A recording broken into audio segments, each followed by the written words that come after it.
12 जनवरी को हम सभी युवा दिवस के रूप में सेलिब्रेट करते हैं क्योंकि इस दिन एक ऐसी शख्सियत का जन्म हुआ था जिसने न सिर्फ देश में बल्कि पूरी दुनिया में भारतीय संस्कृति एवं विचारों से डंका बजा दिया था। आज हर युवा के लिए प्रेरणा है। इसकी गूंज आज तक भी दुनिया भर में सुनाई देती है। हम बात कर रहे हैं स्वामी विवेकानंद की, जो एक सन्यासी और आधुनिक दुनिया के तौर तरीकों से बहुत अच्छी तरह से वाकिफ थे। आज की इस वीडियो में हम इन्हीं के बारे में बहुत सी ऐसी बातें बताने वाला हूं जो आपको जीवन के बारे में जरूर कुछ न कुछ सिखा जाएगी। तो स्वामी विवेकानंद का जन्म 12 जनवरी 1863 को हुआ था।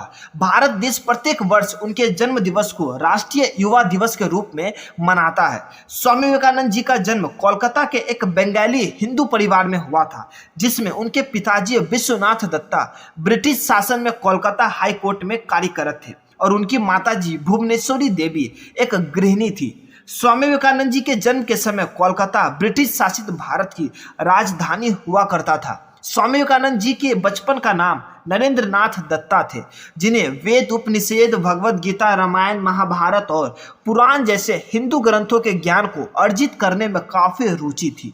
स्वामी विवेकानंद जी ईश्वर चंद्र विद्यासागर इंस्टीट्यूट में पढ़ाई करके प्रेसिडेंसी कॉलेज से एंट्रेंस की परीक्षा पास की। उन्होंने स्कॉटिश चर्च कॉलेज से पश्चिमी इतिहास और पश्चिमी दर्शन शास्त्र का भी अभ्यास किया था और वर्ष 1884 में उन्होंने अपनी बीए से बैचलर की डिग्री पूर्ण की। स्वामी विवेकानंद जी अपने पिताजी की मृत्यु के बाद परिवार के गरीबी के कारण अपनी मां और 9 भाइयों बहनों को पर्याप्त भोजन कराने के लिए 2-2 दिन तक भूखे रहते थे। उस समय स्वामी विवेकानंद जी बीए से बैचलर की डिग्री होने के बाद भी नौकरी पाने के लिए संघर्ष करना पड़ रहा था, लेकिन फिर भी नौकरी नहीं मिल पा रही थी, जिसके कारण उनका भगवान से विश्वास डगमगा चुका था और वो लगभग नास्तिक हो गए थे। स्वामी विवेकानंद जी अपनी मां को सदा पूजनीय मानते थे और जीवन भर उनकी पूजा करते रहे। स्वामी विवेकानंद जी युवा अवस्था तक आते आते अध्यात्म की ओर बढ़ते चले गए। उनका साधु संतों से भी लगाव बेहद गहरा हो चुका था। स्वामी विवेकानंद जी ने ईश्वर को पाने की लालसा के कारण ब्राह्मण समाज की ओर अपना रुख किया, जहां वो हमेशा लोगों से उनके भगवान और धर्म पर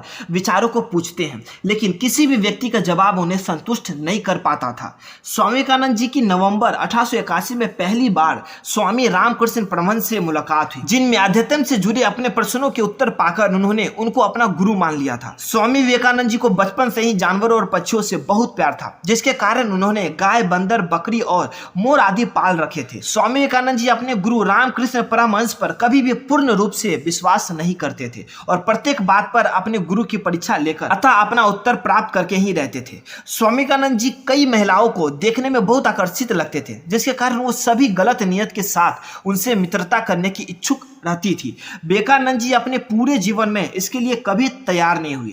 स्वामी विवेकानंद जी ने 16 अगस्त 1886 को अपने गुरु रामकृष्ण परमहंस की मृत्यु के बाद उनके मठ को पहले कोलकाता के बरानगर और फिर वर्ष 1899 में बेलूर में स्थानांतरित किया, जो आज भी पूरे विश्व में बेलूर मठ के नाम से प्रसिद्ध है। स्वामी विवेकानंद जी ने वर्ष 1888 में मात्र 25 वर्ष की आयु में ही गेरुआ वस्त्र धारण करके पैदल ही भारत भ्रमण करके अलग अलग तरह के लोगों के साथ मुलाकात की और उनके बारे में जाना।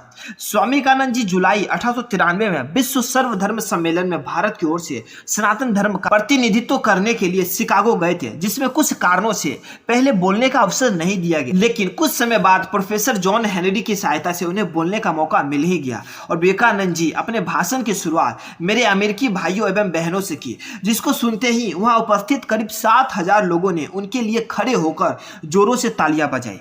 स्वामी विवेकानंद जी ने शिकागो में अपने भाषण के बाद पूरे विश्व भर में काफी भाषण दिए और बहुत से लोगों से मुलाकात की। स्वामी विवेकानंद जी ने 1897 में भारत रामकृष्ण मिशन की स्थापना की और सामाजिक मुद्दों पर भाषण देकर महात्मा गांधी, सुभाष चंद्र बोस जैसे नेताओं को काफी प्रभावित किया था। स्वामी विवेकानंद जी ने अपनी एक भविष्यवाणी में कहा था कि वे 40 वर्ष की आयु प्राप्त नहीं कर सकेंगे। उनकी यह बात तब सच साबित हो गई जब 4 जुलाई 1902 को उनकी मृत्यु 39 वर्ष की आयु में तीसरी बार दिल का दौरा से बेलूर मठ में हुई थी। स्वामी विवेकानंद जी हमेशा से ही जरूरतमंदों की सेवा करने में इतना तल्लीन रहते थे कि उन्होंने कभी भी अपनी सेहत पर ध्यान ही नहीं दिया, जिसके कारण वो मात्र 39 वर्ष की आयु में ही 31 बीमारियों से ग्रसित हो गए थे। तो दोस्तों, इस वीडियो को हम यहीं पर समाप्त करते हैं और उम्मीद करता हूँ कि स्वामी विवेकानंद की वीडियो आप लोगों को जरूर पसंद आई होगी।